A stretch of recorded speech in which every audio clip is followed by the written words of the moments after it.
जहां आसमान को छूती कांच और स्टील की इमारतें शहर की रफ्तार और महत्वाकांक्षा का प्रतीक थीं। इन इमारतों के बीच खड़ा था मेहता टॉवर्स, जो देश की सबसे पुरानी और विशाल उपभोक्ता वस्तु कंपनी मेहता एंटरप्राइजेज का मुख्यालय था। यह कंपनी नमक, तेल, साबुन, टूथपेस्ट से लेकर बिस्किट और स्नैक्स तक हर घर में इस्तेमाल होने वाली चीजों का उत्पादन करती थी। इसके मालिक थे 60 वर्षीय उद्योगपति सुरेश मेहता, जिन्होंने अपने पिता के छोटे से कारोबार को अपनी मेहनत और बुद्धिमानी से एक बहुराष्ट्रीय कंपनी में बदल दिया था। सुरेश मेहता के लिए बिजनेस केवल व्यवसाय नहीं, बल्कि एक धर्म था, जिसके नियम थे अनुशासन, पूर्णता और योग्यता। उनकी कंपनी में चपरासी से लेकर निदेशक तक हर कर्मचारी को उसकी डिग्री और अनुभव के आधार पर चुना जाता था। उनके लिए किसी व्यक्ति की कीमत उसकी फाइल में लगे प्रमाण पत्रों से तय होती थी। लेकिन पिछले कुछ वर्षों से इस साम्राज्य की नींव में दरारें पड़ चुकी थीं। कंपनी के उत्पाद बाजार में टिक नहीं पा रहे थे, मुनाफा लगातार घट रहा था और कर्मचारियों की चमक फीकी पड़ चुकी थी। बोर्डरूम की बैठकों में महंगे सूट पहने मैनेजर लैपटॉप पर प्रेजेंटेशन बनाते, जटिल अंग्रेजी में बात करते और समस्याओं के सतही समाधान देकर निकल जाते थे। लेकिन फैक्ट्री और बाजार की असल हकीकत से कोई वाकिफ नहीं था। सुरेश मेहता यह सब देखकर थक चुके थे। उन्हें अपनी कंपनी में वह पुराना जोश और जुनून नजर नहीं आता था, जो कभी उन्होंने और उनके पिता ने मिलकर जगाया था। दिल्ली के एक कोने में करोल बाग की एक तंग बस्ती में एक साधारण परिवार रहता था। उस परिवार की 24 वर्षीय बेटी थी काव्या, जिसके नाम के आगे 10वीं फेल का लेबल लगा था। काव्या पढ़ाई में कभी तेज नहीं रही। उसे किताबी फॉर्मूले, तारीखें और आंकड़े रटना पसंद नहीं था। लेकिन उसकी नजरें बाज की तरह तेज थीं और उसका दिमाग किसी सुपर कंप्यूटर की तरह काम करता था। वह चीजों को वैसी नहीं देखती थी जैसी वे दिखती थीं, बल्कि वैसी देखती थी जैसी वे हो सकती थीं। उसके पिता का कई साल पहले देहांत हो चुका था और घर की सारी जिम्मेदारी उसकी मां और उस पर थी। उसकी मां करोल बाग मेट्रो स्टेशन के पास एक छोटी सी चाय की दुकान चलाती थी और काव्या दिन भर वहां मदद करती थी। चाय बनाने और बर्तन साफ करने के बीच उसका ध्यान अक्सर पास में स्थित मेहता एंटरप्राइजेज की फैक्ट्री पर रहता था। वहां से निकलने वाले ट्रक, गेट पर घंटों खड़े ड्राइवर, उदास चेहरों वाले कर्मचारी, सिक्योरिटी गार्ड की लापरवाही और मैनेजरों का घमंडी रवैया, सब कुछ उसकी तेज नजर में कैद हो जाता था। उसे फैक्ट्री की छोटी बड़ी खामियां इतनी साफ दिखती थीं जितनी अंदर बैठे मैनेजरों को कभी नहीं दिखीं। काव्या की मां की तबीयत पिछले कुछ महीनों से खराब थी। एक दिन अचानक उन्हें सांस लेने में तकलीफ हुई। अस्पताल ले जाने पर पता चला कि उनके फेफड़ों में गंभीर समस्या है और इलाज के लिए लाखों रुपये चाहिए। यह सुनकर काव्या का दिल बैठ गया। चाय की दुकान से रोज की रोटी तो चल सकती थी, लेकिन इतना बड़ा खर्च उठाना नामुमकिन था। उस रात काव्या ने आंखें मूंद कर सोचा और उसका मन अपनी मां को खोने के ख्याल से कांप उठा। तभी उसके दिमाग में एक साहसिक विचार कौंधा। वह सीधे सुरेश मेहता से मिलेगी और उनसे मदद मांगेगी, लेकिन यह मदद मुफ्त में नहीं, बल्कि अपनी काबिलियत साबित करके। उसने ठान लिया कि अगर जिंदगी को बदलना है तो उसे यह जोखिम उठाना ही होगा। अगली सुबह काव्या सादे कपड़े पहनकर मेहता टॉवर्स के गेट पर पहुंच गई। उसकी आंखों में एक अनोखी चमक थी। सिक्योरिटी गार्ड ने उसे ऊपर से नीचे तक देखा और हंसते हुए बोला, क्या चाहिए? मेहता साहब से मिलना है? पागल हो गई हो क्या? उनके पास बड़े बड़े लोगों के लिए समय होता है। काव्या ने शांत स्वर में कहा, मुझे उनसे मिलना है। गार्ड ने मजाक में पूछा, अपॉइंटमेंट है? जब काव्या ने ना कहा तो उसने डांटते हुए कहा, जा, यहां वक्त बर्बाद मत कर, और उसे धक्का देने की कोशिश की। लेकिन काव्या टस से मस नहीं हुई। वह चुपचाप गेट के पास एक कोने में खड़ी हो गई और पूरे दिन वहीं रही। अगले दिन, फिर उसके अगले दिन, एक हफ्ता बीत गया। धूप, बारिश, भूख, प्यास सब सहते हुए वह वहीं खड़ी रही। उसकी जिद देखकर गार्ड परेशान हो गए। आखिरकार यह बात सिक्योरिटी हेड तक पहुंची और फिर सुरेश मेहता के निजी सचिव तक। जब मेहता को पता चला कि एक लड़की एक हफ्ते से बाहर खड़ी है तो उनका गुस्सा चरम पर पहुंच गया। उन्होंने तुरंत आदेश दिया, उसे अंदर बुलाओ, देखता हूं किस हिम्मत से मेरा समय बर्बाद कर रही है। जब काव्या मेहता टॉवर्स के भव्य केबिन में दाखिल हुई तो वहां की शानो शौकत देखकर भी उसकी आंखों में न डर था न हैरानी। वह सब कुछ ऐसे देख रही थी जैसे कोई गुत्थी सुलझा रही हो। सुरेश मेहता ने तीखे स्वर में पूछा, क्या चाहती हो? क्यों मेरा वक्त बर्बाद कर रही हो? काव्या ने बिना किसी हिचक के कहा, मुझे आपकी कंपनी में नौकरी चाहिए। मेहता जोर से हंसे। नौकरी चाहिए? तुम्हारे पास कौन सी डिग्री है? काव्या ने बिना झिझके जवाब दिया, मैं 10वीं फेल हूं। यह सुनकर मेहता का गुस्सा और भड़क गया। 10वीं फेल और तुम मेरी कंपनी में नौकरी मांगने आई हो? हिम्मत कैसे हुई? निकलो यहां से। लेकिन काव्या अपनी जगह पर डटी रही। उसने दृढ़ स्वर में कहा, साहब, मुझे सिर्फ 3 महीने का समय दीजिए। अगर मैं 3 महीने में आपकी कंपनी की हालत नहीं बदल दूं तो आप मुझे जेल भेज दीजिए। मैं खुद पुलिस के सामने कहूंगी कि मैंने आपके साथ धोखा किया।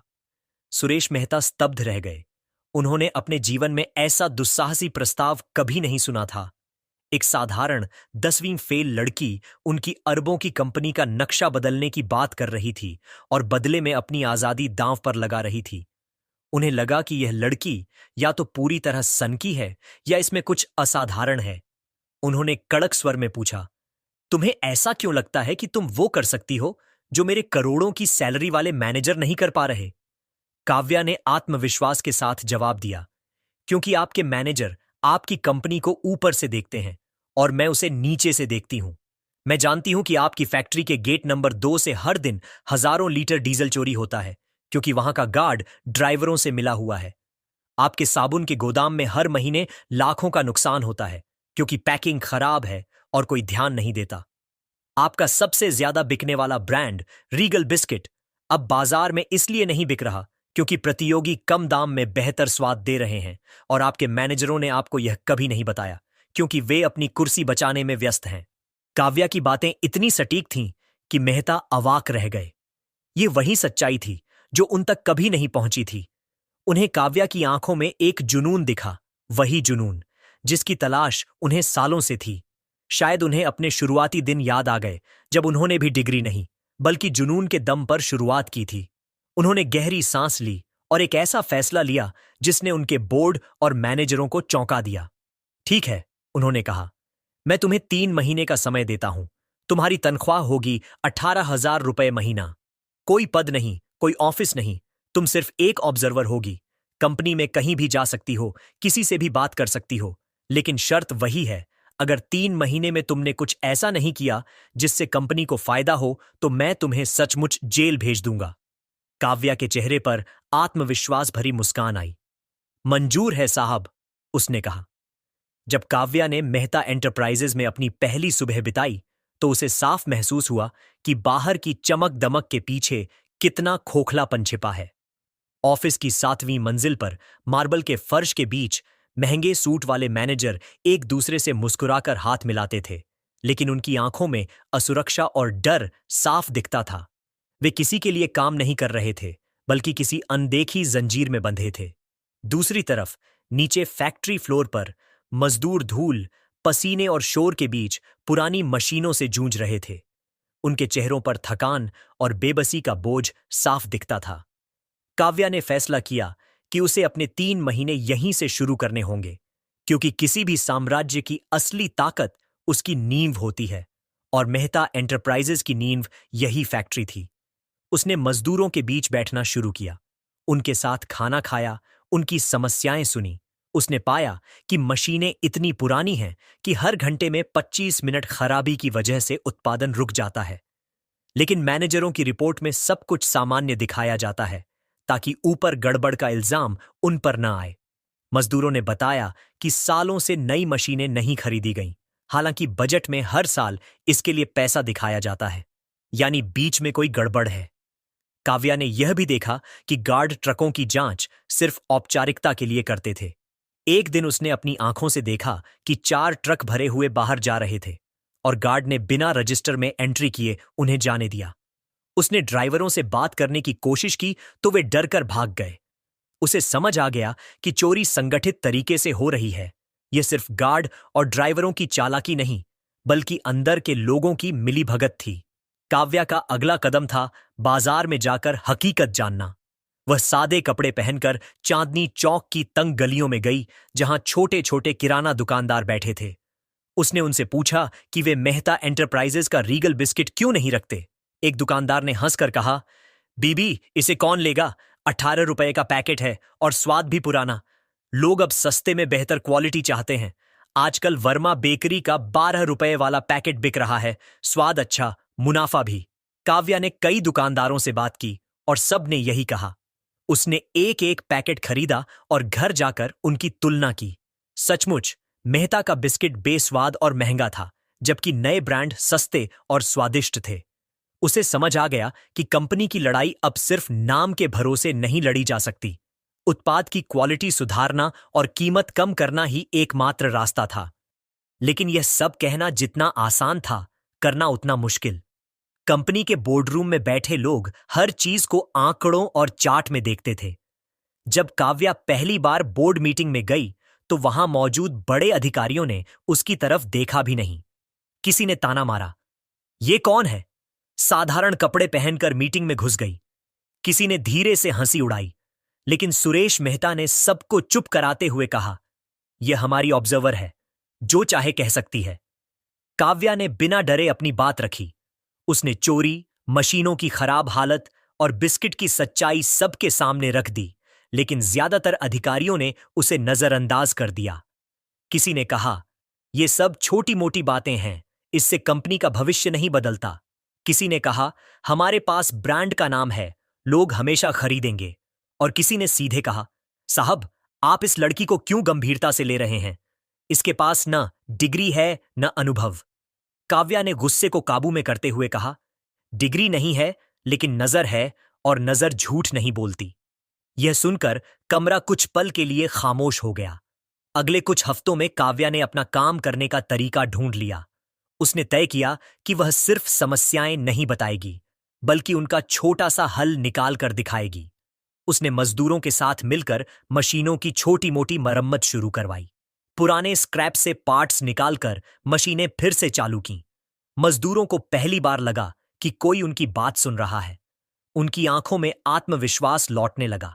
चोरी रोकने के लिए उसने गार्डों की ड्यूटी बदलवाने का सुझाव दिया और कई रातों तक खुद फैक्ट्री गेट पर निगरानी की। एक रात उसने 4 ड्राइवरों को रंगे हाथों पकड़ा। जब मामला सुरेश मेहता तक पहुंचा तो उन्होंने गुस्से में जिम्मेदार मैनेजर को तुरंत बर्खास्त कर दिया। यह कंपनी के इतिहास में पहली बार था कि एक साधारण लड़की की बात पर किसी बड़े अधिकारी को सजा मिली।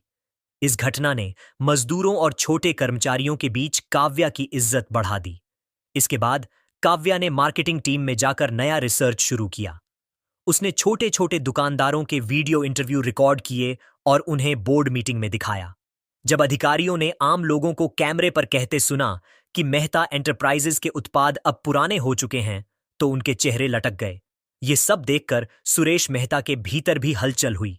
उन्हें पहली बार लगा कि यह लड़की वह देख पा रही है जो उनके अधिकारियों की नजरों से छिपा था। लेकिन यह राह आसान नहीं थी। काव्या को हर दिन ताने, अपमान और रुकावटें झेलनी पड़ीं। मैनेजरों ने उसकी फाइलें गायब कर दीं।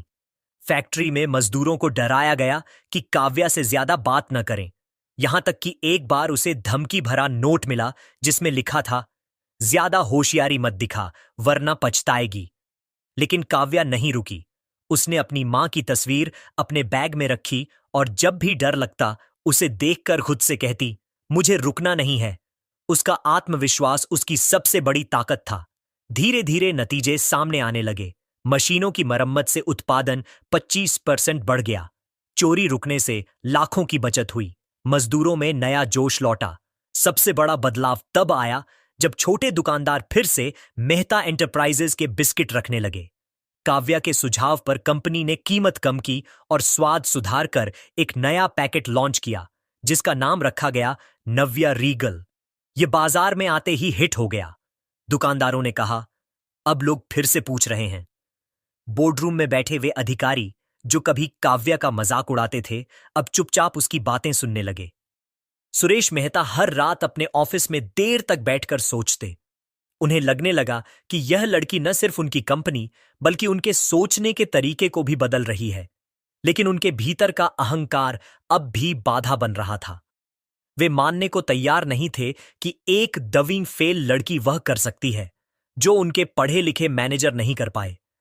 उनके मन में एक जिज्ञासा थी, यह लड़की आखिर है कौन? इसके भीतर यह जुनून कहां से आया? और क्या यह सचमुच उनकी डूबती कंपनी को बचा पाएगी? 3 महीने की अवधि जैसे जैसे खत्म होने लगी, मेहता एंटरप्राइजेज में एक नई हलचल महसूस होने लगी। फैक्ट्री में मजदूर पहले से कहीं ज्यादा उत्साहित थे। उनकी आंखों में थकान की जगह उम्मीद चमकने लगी। छोटे दुकानदार फिर से मेहता के उत्पादों की बात करने लगे। यहां तक कि अखबारों और बिजनेस चैनलों ने खबरें चलाना शुरू कर दिया कि डूबती कंपनी मेहता एंटरप्राइजेज में अचानक जान कैसे आ गई। लेकिन बोर्डरूम में बैठे बड़े अधिकारियों का अहंकार पूरी तरह नहीं टूटा था। वे अब भी काव्या को एक संयोग मानते थे और सोचते थे कि असली बिजनेस रणनीति वही है जो आंकड़ों और ग्राफ में दिखती है।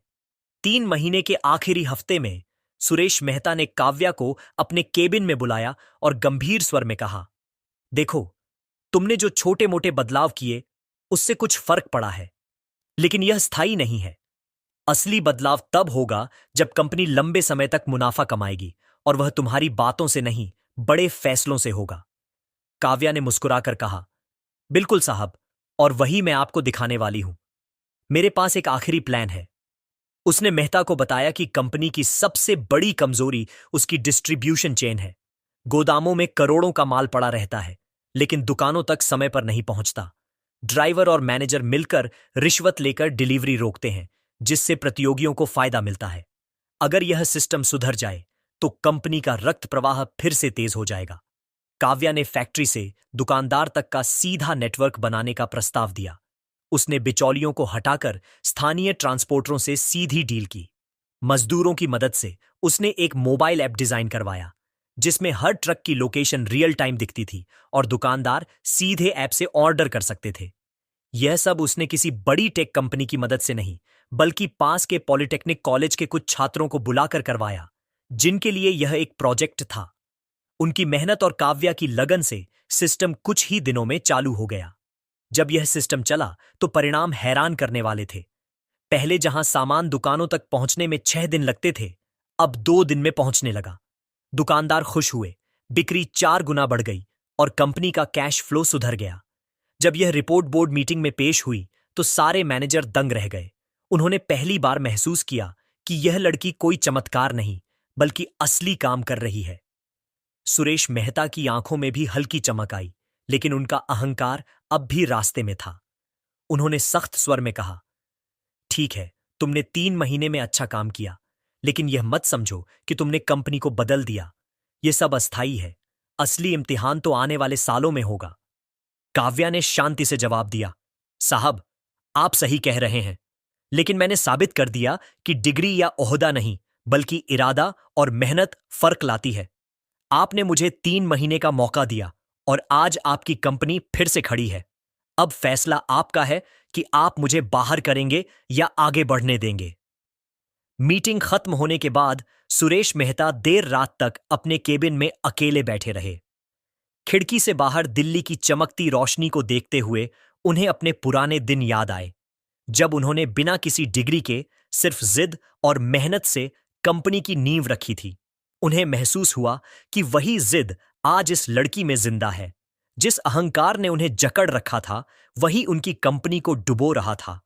अगले दिन उन्होंने अचानक सभी कर्मचारियों को कॉन्फ्रेंस हॉल में बुलाया और मंच पर खड़े होकर कहा, आज मैं आप सबके सामने एक सच स्वीकार करना चाहता हूं। मैंने हमेशा काबिलियत को डिग्री से मापा। मैंने सोचा कि जो सर्टिफिकेट लाएगा वही इस कंपनी को आगे ले जाएगा। लेकिन इस लड़की ने साबित कर दिया कि असली डिग्री इंसान की मेहनत और सच्चाई होती है। काव्या ने मुझे मेरी गलती दिखाई है। आज से मेहता एंटरप्राइजेज में हर किसी को मौका मिलेगा, चाहे उसके पास डिग्री हो या न हो। हॉल तालियों से गूंज उठा और मजदूरों की आंखों में खुशी के आंसू छलक आए। काव्या की मां का इलाज भी उसी दौरान शुरू हुआ और कंपनी ने सारा खर्च उठाया। जब मां अस्पताल से स्वस्थ होकर लौटी तो उन्होंने बेटी को गले लगाकर कहा, तूने साबित कर दिया कि पढ़ाई से ज्यादा हौसला और ईमानदारी काम आती है। काव्या की आंखों में भी आंसू आ गए, लेकिन उसके भीतर एक सुकून था कि उसने न सिर्फ अपनी मां की जिंदगी बचाई, बल्कि सैकड़ों मजदूरों और हजारों दुकानदारों की जिंदगी में बदलाव लाया। सुरेश मेहता ने काव्या को कंपनी का विशेष सलाहकार नियुक्त किया और कहा, आज से यह हमारी नजर होगी। जहां हमारी आंखें नहीं पहुंचती, वहां यह पहुंचेगी। उसी दिन से मेहता एंटरप्राइजेज ने फिर से उड़ान भरना शुरू कर दिया। 3 महीने पहले जो लड़की मेहता टॉवर्स के गेट पर अपमान सहकर खड़ी थी, आज वही लड़की उसी इमारत की सबसे ऊपरी मंजिल पर खड़ी थी। उसकी आंखों में वही चमक थी, वही विश्वास। लेकिन अब वह अकेली नहीं थी, पूरी कंपनी उसके साथ थी। लेकिन काव्या की कहानी यहीं खत्म नहीं हुई। कंपनी में बदलाव का सिलसिला अब भी जारी था। बोर्ड रूम में अब भी कुछ ऐसे लोग थे जो काव्या के काम को संयोग मानते थे और उसकी सफलता को पचा नहीं पा रहे थे। एक दिन एक बड़े मैनेजर ने चुपके से काव्या की बनाई सप्लाई चेन की फाइलें गायब कर दीं और बोर्ड मीटिंग में यह इल्जाम लगाया कि काव्या की वजह से कंपनी को नुकसान हो रहा है। उसने आंकड़ों में हेरफेर करके दिखाया कि नई सप्लाई चेन की लागत ज्यादा है और मुनाफा कम। काव्या को जब यह पता चला तो वह हैरान नहीं हुई। उसने पहले भी ऐसी रुकावटें देखी थीं। उसने शांत मन से सारी जानकारी फिर से इकट्ठा की और एक नया प्रस्ताव तैयार किया। इस बार उसने मजदूरों, ड्राइवरों और दुकानदारों को एक साथ लाकर एक मीटिंग बुलाई, जिसमें सभी ने खुले तौर पर अपनी बात रखी। मजदूरों ने बताया कि नई सप्लाई चेन ने उनकी जिंदगी आसान की है, क्योंकि अब काम समय पर होता है। ड्राइवरों ने कहा कि रिश्वत का सिस्टम खत्म होने से उनकी कमाई बढ़ी है, और दुकानदारों ने बताया कि समय पर डिलीवरी की वजह से उनकी बिक्री तिगुनी हो गई है। जब यह सब सुरेश मेहता के सामने पेश हुआ तो उन्होंने उस मैनेजर को तुरंत बर्खास्त कर दिया और काव्या से माफी मांगी। उन्होंने कहा, मैंने तुम पर शक किया, लेकिन तुमने फिर से साबित कर दिया कि तुम्हारी नीयत साफ है। काव्या ने सिर्फ मुस्कुराकर जवाब दिया, साहब, मुझे कोई गिला नहीं। मैं बस अपनी मां को स्वस्थ देखना चाहती थी और वो मैंने कर दिखाया। अब कंपनी को और आगे ले जाना है। इसके बाद काव्या ने कंपनी के लिए एक नया प्रोजेक्ट शुरू किया। उसने देखा कि मेहता एंटरप्राइजेज के साबुन और टूथपेस्ट जैसे उत्पाद अब पुराने हो चुके थे। बाजार में नए ब्रांड्स ने हर्बल और ऑर्गेनिक प्रोडक्ट्स लॉन्च किए थे जो ग्राहकों को ज्यादा पसंद आ रहे थे। काव्या ने सुझाव दिया कि कंपनी को भी एक नई प्रोडक्ट लाइन शुरू करनी चाहिए जो पर्यावरण के अनुकूल हो और सस्ती भी। उसने स्थानीय हर्बल उत्पादकों से संपर्क किया और उनके साथ मिलकर एक नया साबुन और टूथपेस्ट डिजाइन किया जिसमें प्राकृतिक सामग्री जैसे नीम, पुदीना और हल्दी का इस्तेमाल था। इस प्रोजेक्ट को लॉन्च करने के लिए उसने छोटे छोटे दुकानदारों को मुफ्त सैंपल बांटे और सोशल मीडिया पर स्थानीय इन्फ्लुएंसर्स के जरिए प्रचार करवाया। यह नया प्रोडक्ट, जिसका नाम हेरित रीगल रखा गया, बाजार में आते ही सुपरहिट हो गया। ग्राहकों ने इसके प्राकृतिक गुणों और सस्ती कीमत की तारीफ की। बिक्री के आंकड़े आसमान छूने लगे और मेहता एंटरप्राइजेज का नाम फिर से हर घर में गूंजने लगा। इस बार बोर्डरूम में बैठे मैनेजरों ने भी काव्या की तारीफ करनी शुरू कर दी, लेकिन काव्या का ध्यान सिर्फ अपनी मां और कंपनी के मजदूरों पर था। उसने अपनी तनख्वाह का बड़ा हिस्सा मजदूरों के बच्चों की पढ़ाई के लिए दान कर दिया और एक छोटा सा स्कूल शुरू किया ताकि बस्ती के बच्चे पढ़ाई में पीछे न रहें। सुरेश मेहता अब पूरी तरह बदल चुके थे। उन्होंने काव्या को न सिर्फ अपनी कंपनी का हिस्सा बनाया, बल्कि उसे अपने परिवार जैसा माना। एक दिन उन्होंने काव्या को अपने ऑफिस में बुलाया और कहा, तुमने न सिर्फ मेरी कंपनी को बचाया, बल्कि मुझे मेरे पुराने दिन याद दिलाए। मैं चाहता हूं कि तुम मेरे साथ कंपनी का भविष्य बनाओ। काव्या ने जवाब दिया, साहब, मैं बस इतना चाहती हूं कि मेरी मां स्वस्थ रहें और इस कंपनी के हर मजदूर को इज्जत मिले। अगर मैं इसके लिए कुछ कर पा रही हूं तो यह मेरे लिए सबसे बड़ी डिग्री है। मेहता एंटरप्राइजेज अब नई ऊंचाइयों को छू रही थी। काव्या की अगुवाई में कंपनी ने नई तकनीकों को अपनाना शुरू किया। उसने एक डिजिटल प्लेटफॉर्म लॉन्च किया जिसके जरिए ग्राहक सीधे कंपनी से प्रोडक्ट्स ऑर्डर कर सकते थे। इसने बिचौलियों की जरूरत को और कम कर दिया। साथ ही उसने मजदूरों के लिए बेहतर सुविधाएं शुरू की, जैसे मुफ्त स्वास्थ्य जांच, बच्चों के लिए स्कॉलरशिप और काम के घंटों में लचीलापन। इन बदलावों ने न सिर्फ कंपनी का मुनाफा बढ़ाया, बल्कि कर्मचारियों की जिंदगी को भी बेहतर बनाया।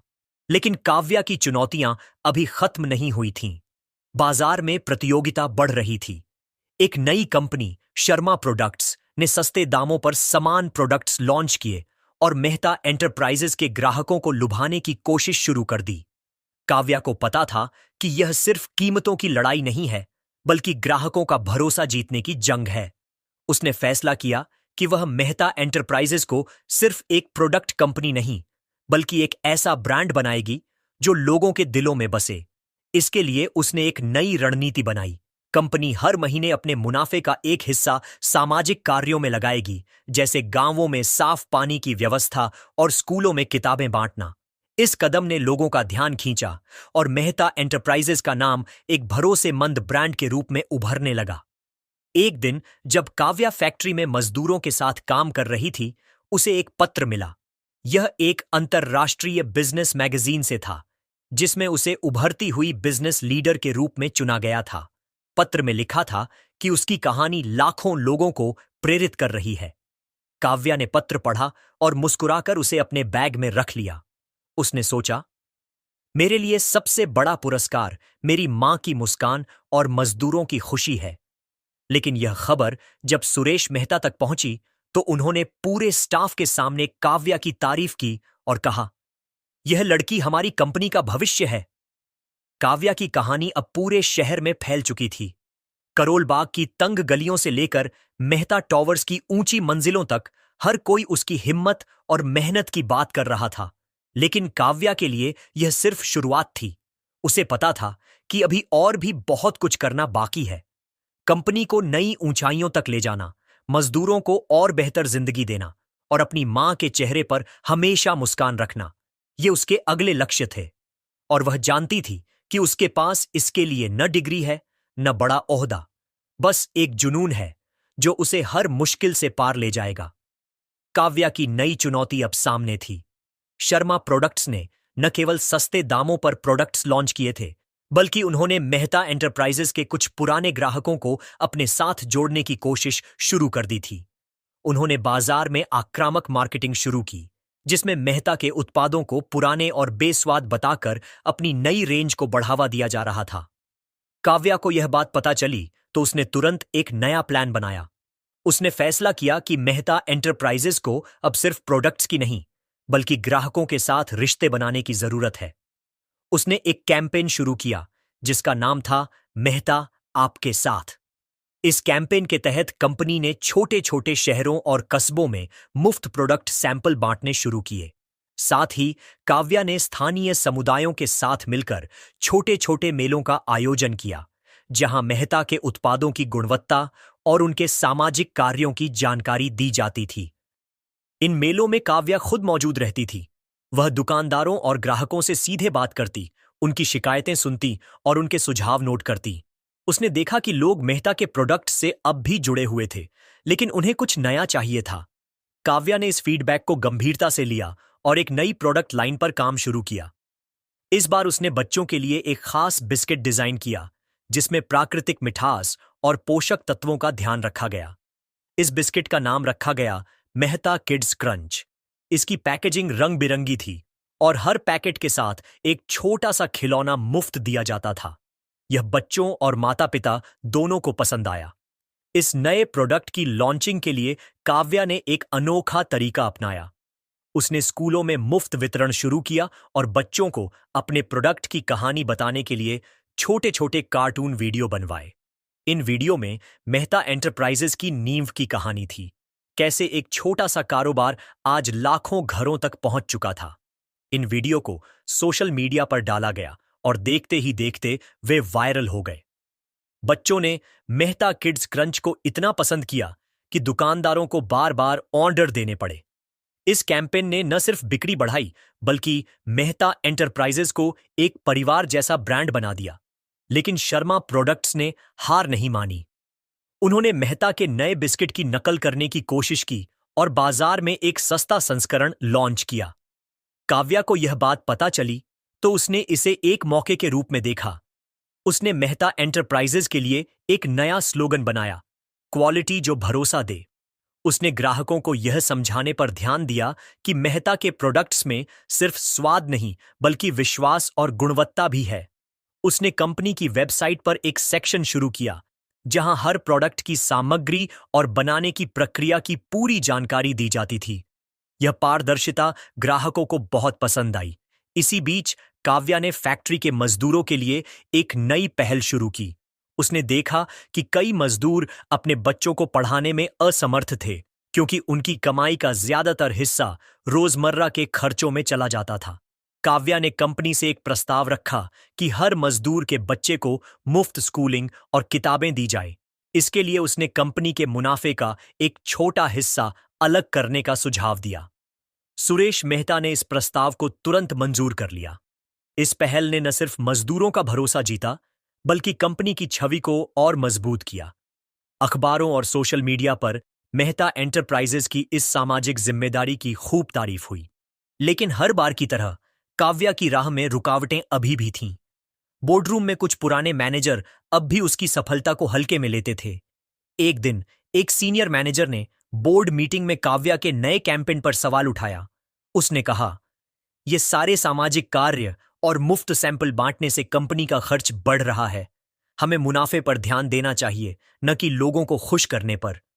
काव्या ने शांति से जवाब दिया, साहब, मुनाफा तभी आएगा जब लोग हम पर भरोसा करेंगे, और भरोसा मुफ्त में नहीं मिलता। हमें पहले लोगों के दिल जीतने होंगे।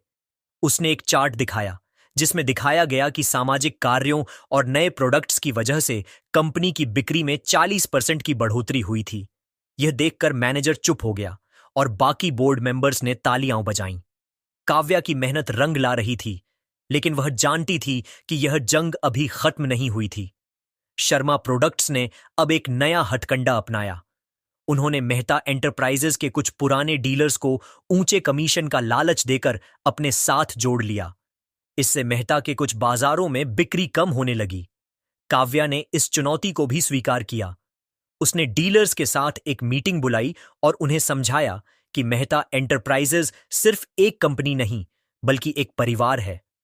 उसने डीलर्स के लिए एक नया इंसेंटिव प्रोग्राम शुरू किया, जिसमें ज्यादा बिक्री करने वाले डीलर्स को सालाना बोनस और मुफ्त छुट्टियां दी जाती थीं। साथ ही उसने डीलर्स को कंपनी की नई योजनाओं में शामिल किया, ताकि वे खुद को कंपनी का हिस्सा महसूस करें। इस कदम का असर तुरंत दिखा। डीलर्स फिर से मेहता एंटरप्राइजेज के साथ जुड़ने लगे और शर्मा प्रोडक्ट्स का प्रभाव कम होने लगा। काव्या ने यह भी सुनिश्चित किया कि कंपनी की सप्लाई चेन और मजबूत हो। उसने स्थानीय ट्रांसपोर्टरों के साथ नए करार किए और ट्रकों की संख्या बढ़ाई, ताकि डिलीवरी में और तेजी आए। उसने अपने मोबाइल ऐप में एक नया फीचर जोड़ा, जिसमें दुकानदार अब अपने ऑर्डर की डिलीवरी का समय चुन सकते थे। इस तरह की छोटी छोटी सुविधाओं ने मेहता एंटरप्राइजेज को बाजार में और मजबूत किया। इसी दौरान काव्या को एक और बड़ी जिम्मेदारी मिली। सुरेश मेहता ने उसे कंपनी की नई शाखा खोलने का जिम्मा सौंपा, जो बेंगलुरु में शुरू होने वाली थी।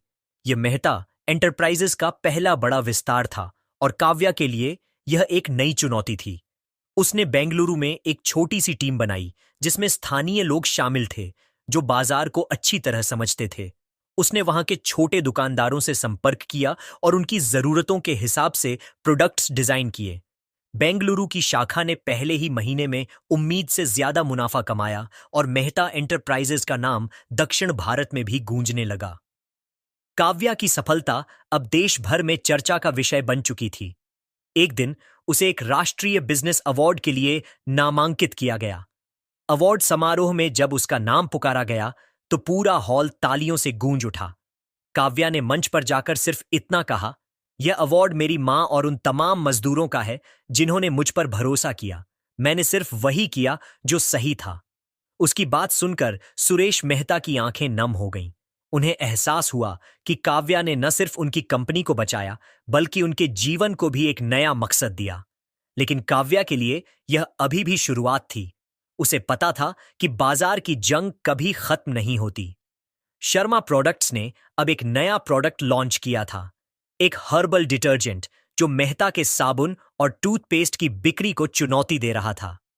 काव्या ने इस बार एक अलग रणनीति अपनाई। उसने मेहता एंटरप्राइजेज के लिए एक नया डिटर्जेंट डिजाइन किया, जो पूरी तरह बायोडिग्रेडेबल था और पर्यावरण को कोई नुकसान नहीं पहुंचाता था। इस प्रोडक्ट का नाम रखा गया हरित साफ। इसकी लॉन्चिंग के लिए काव्या ने एक अनोखा कैंपेन शुरू किया, जिसमें कंपनी ने हर पैकेट की बिक्री का एक हिस्सा पेड़ लगाने के लिए दान करने का वादा किया। इस कैंपेन ने पर्यावरण के प्रति जागरूक ग्राहकों का ध्यान खींचा और हरित साफ बाजार में छा गया। इस बीच काव्या ने मजदूरों के लिए एक और पहल शुरू की। उसने फैक्ट्री में एक छोटा सा प्रशिक्षण केंद्र खोला, जहां मजदूरों को नई मशीनों को चलाने की ट्रेनिंग दी जाने लगी। इससे न सिर्फ उनका कौशल बढ़ा, बल्कि उनकी तनख्वाह में भी इजाफा हुआ। काव्या ने यह भी सुनिश्चित किया कि फैक्ट्री में काम करने वाली महिलाओं को बराबर का मौका मिले। उसने एक अलग से महिला विंग बनाया, जहां महिलाएं प्रोडक्ट डिजाइन और पैकेजिंग में हिस्सा ले सकती थीं। इस कदम ने मेहता एंटरप्राइजेज को न सिर्फ एक प्रोडक्ट कंपनी, बल्कि एक सामाजिक बदलाव लाने वाली कंपनी के रूप में स्थापित किया। काव्या की मेहनत और जुनून ने मेहता एंटरप्राइजेज को एक नई पहचान दी। कंपनी अब सिर्फ मुनाफे के लिए नहीं, बल्कि लोगों की जिंदगी बेहतर बनाने के लिए काम कर रही थी। लेकिन काव्या जानती थी कि अभी और भी बहुत कुछ करना बाकी है। उसे अपने अगले लक्ष्य के बारे में सोचना था, कंपनी को अंतर्राष्ट्रीय स्तर पर ले जाना। उसने सुरेश मेहता के सामने एक नया प्रस्ताव रखा, जिसमें मेहता एंटरप्राइजेज के प्रोडक्ट्स को दक्षिण पूर्व एशिया के बाजारों में लॉन्च करने की योजना थी। यह एक बड़ा जोखिम था, क्योंकि अंतर्राष्ट्रीय बाजार में प्रतियोगिता और भी कठिन थी। लेकिन काव्या का आत्मविश्वास और उसकी अब तक की सफलता ने सुरेश मेहता को भरोसा दिलाया कि यह लड़की जो ठान लेती है, उसे करके दिखाती है। उन्होंने काव्या को पूरी छूट दी और कहा, जाओ, दुनिया को दिखाओ कि मेहता एंटरप्राइजेज क्या है। काव्या ने इस नए मिशन को स्वीकार किया और अपनी छोटी सी टीम के साथ दक्षिण पूर्व एशिया के बाजारों का अध्ययन शुरू किया। उसने सिंगापुर, मलेशिया और थाईलैंड में छोटे छोटे दुकानदारों से मुलाकात की और उनके बाजार की जरूरतों को समझा। उसने देखा कि वहां के लोग सस्ते और पर्यावरण के अनुकूल प्रोडक्ट्स की तलाश में थे। काव्या ने मेहता एंटरप्राइजेज के लिए एक खास रेंज डिजाइन की, जिसमें छोटे पैकेट्स में प्राकृतिक साबुन और टूथपेस्ट शामिल थे। इन प्रोडक्ट्स को स्थानीय स्वाद और जरूरतों के हिसाब से तैयार किया गया, जैसे कि नारियल और लेमन ग्रास जैसे तत्वों का इस्तेमाल। इस नई रेंज की लॉन्चिंग के लिए काव्या ने सिंगापुर में एक बड़ा इवेंट आयोजित किया। उसने वहां के स्थानीय इन्फ्लुएंसर्स और छोटे दुकानदारों को आमंत्रित किया और मेहता एंटरप्राइजेज की कहानी उनके सामने रखी। उसने बताया कि यह कंपनी सिर्फ प्रोडक्ट्स नहीं बेचती, बल्कि लोगों की जिंदगी में बदलाव लाती है। इस इवेंट ने इतना ध्यान खींचा कि सिंगापुर के कई बड़े रिटेल चेन ने मेहता के प्रोडक्ट्स को अपने स्टोर्स में जगह दी। पहले ही महीने में सिंगापुर में बिक्री ने सारे रिकॉर्ड तोड़ दिए और मेहता एंटरप्राइजेज का नाम अंतर्राष्ट्रीय बाजार में गूंजने लगा। लेकिन इस सफलता के साथ नई चुनौतियां भी सामने आईं। सिंगापुर में एक स्थानीय कंपनी ने मेहता के प्रोडक्ट्स की नकल शुरू कर दी और कम कीमत पर बाजार में उतार दिया। काव्या को यह बात पता चली तो उसने तुरंत अपनी टीम के साथ एक मीटिंग बुलाई। उसने फैसला किया कि नकल से निपटने का सबसे अच्छा तरीका है अपनी गुणवत्ता और भरोसे को और मजबूत करना। उसने मेहता के प्रोडक्ट्स के लिए एक सर्टिफिकेशन प्रोग्राम शुरू किया, जिसमें हर प्रोडक्ट पर एक क्यूआर कोड होता था। इस कोड को स्कैन करने पर ग्राहक को प्रोडक्ट की पूरी जानकारी मिलती थी। यह कहां बना, इसमें क्या सामग्री है और यह पर्यावरण के लिए कितना सुरक्षित है। इस पारदर्शिता ने ग्राहकों का भरोसा और बढ़ाया और नकली प्रोडक्ट्स की बिक्री धीरे धीरे कम होने लगी। काव्या की यह रणनीति इतनी सफल रही कि मलेशिया और थाईलैंड के बाजारों में भी मेहता एंटरप्राइजेज की मांग बढ़ने लगी। काव्या ने इन देशों में भी छोटे छोटे इवेंट्स आयोजित किए और स्थानीय समुदायों के साथ मिलकर काम किया। उसने वहां के दुकानदारों को मेहता के डिजिटल प्लेटफॉर्म से जोड़ा, ताकि वे आसानी से ऑर्डर कर सकें। इस दौरान उसने यह भी सुनिश्चित किया कि मेहता एंटरप्राइजेज के प्रोडक्ट्स की पैकेजिंग पूरी तरह रिसाइकल हो। इस कदम ने कंपनी को पर्यावरण के प्रति जागरूक ग्राहकों के बीच और लोकप्रिय बना दिया। वापस दिल्ली में सुरेश मेहता काव्या की प्रगति पर नजर रखे हुए थे। उन्हें अब पूरी तरह यकीन हो चुका था कि काव्या न सिर्फ उनकी कंपनी का भविष्य है, बल्कि वह बिजनेस की दुनिया में एक नया इतिहास लिख रही है। एक दिन उन्होंने काव्या को अपने ऑफिस में बुलाया और कहा, तुमने जो किया वह मैंने अपने पूरे करियर में नहीं देखा। मैं चाहता हूं कि तुम कंपनी की सीईओ बनो। काव्या ने मुस्कुराकर जवाब दिया, साहब, मैं अभी सीख रही हूं, मुझे अभी और बहुत कुछ करना है, लेकिन अगर आप चाहते हैं तो मैं आपके साथ मिलकर कंपनी को और आगे ले जाऊंगी। काव्या की इस विनम्रता ने सुरेश मेहता का दिल जीत लिया। उन्होंने उसे कंपनी का कार्यकारी निदेशक नियुक्त किया और उसे और ज्यादा जिम्मेदारी दी। काव्या ने इस नई भूमिका को पूरी शिद्दत से निभाया। उसने मेहता एंटरप्राइजेज के लिए एक नया विजन बनाया, एक ऐसी कंपनी जो न सिर्फ मुनाफा कमाए बल्कि समाज और पर्यावरण के लिए भी काम करे। उसने कंपनी के मुनाफे का एक हिस्सा स्थानीय समुदायों में निवेश करने का फैसला किया, जैसे कि गांवों में सौर ऊर्जा संयंत्र लगाना और बस्तियों में मुफ्त शिक्षा केंद्र खोलना। इन सब के बीच काव्या ने अपनी मां को कभी नहीं भूला। वह हर हफ्ते अपनी मां से मिलने करोल बाग जाती और उनके साथ समय बिताती। उसकी मां अब पूरी तरह स्वस्थ थीं और अपनी बेटी की सफलता पर गर्व करती थीं। एक दिन जब काव्या अपनी मां के साथ चाय की दुकान पर बैठी थी, एक छोटी बच्ची वहां आई और बोली, दीदी, मैं बड़ी होकर आपके जैसी बनना चाहती हूं।